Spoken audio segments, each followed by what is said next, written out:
much left. Oh, and I want to say, Mike is filming, you know, no names or, you know, whatever, but he's filming nothing personal. We don't want to be intimidating. It's just we want to make sure that the public knows that everybody's comments will be considered.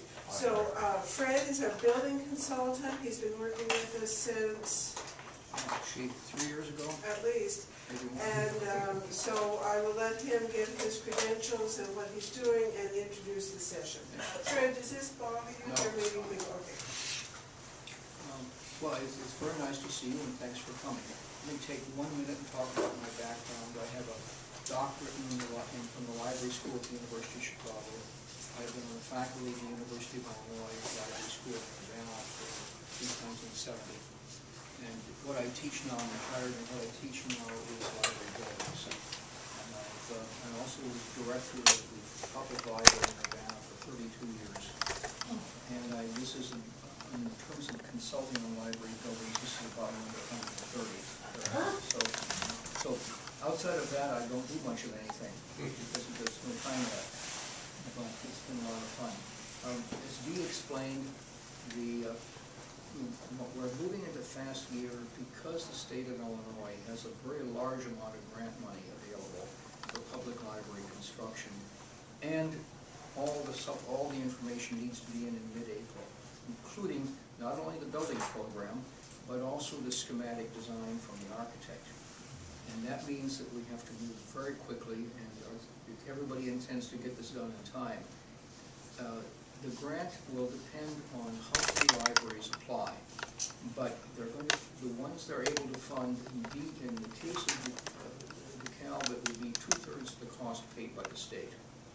So if you can have a chance to have 2/3 of a public building paid by the state government, it's a very nice thought. We'll see.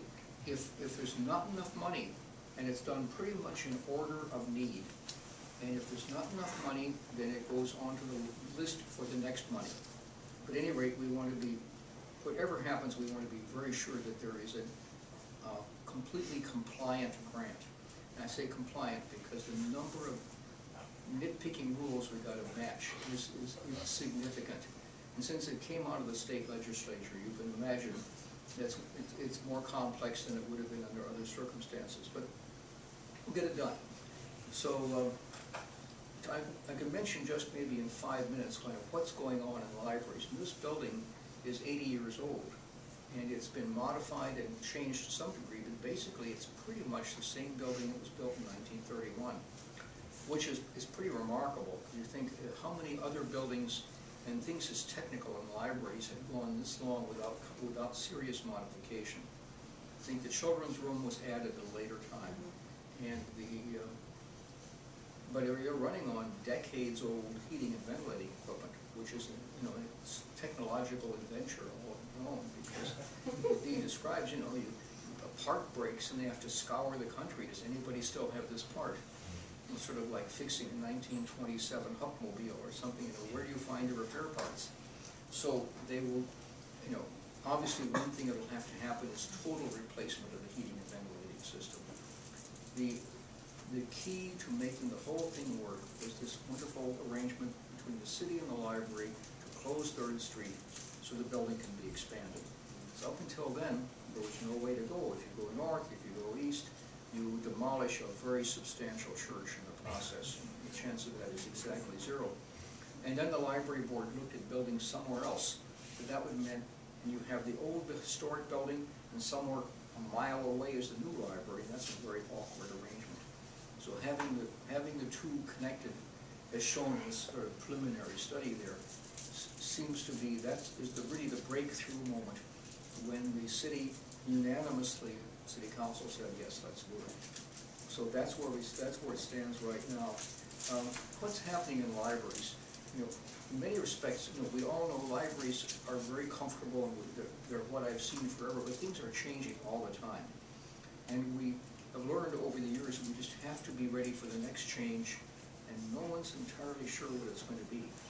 So as a result, I think one of the secrets for all of the libraries has been designing highly flexible space, so that if it's used for computers, if it's used for books, if it's used for leisure seating, if it's used for study tables, if it's used for kind of social space, which is increasingly important in libraries.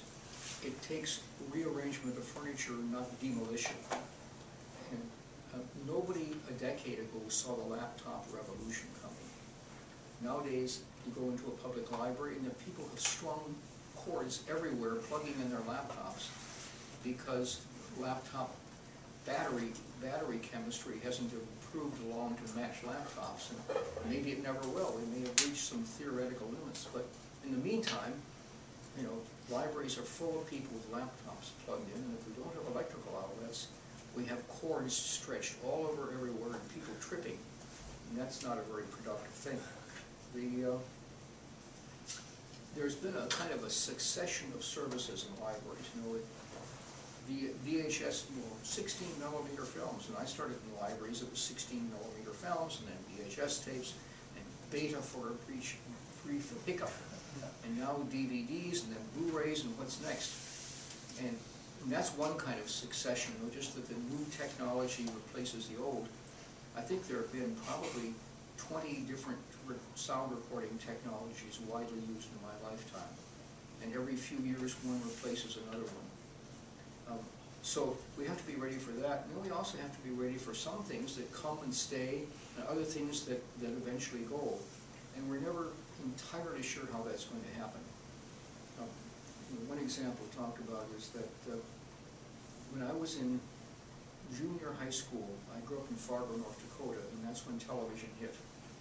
And that people predicted confidently there would be no movie theaters left in 3 years. It was they were wrong.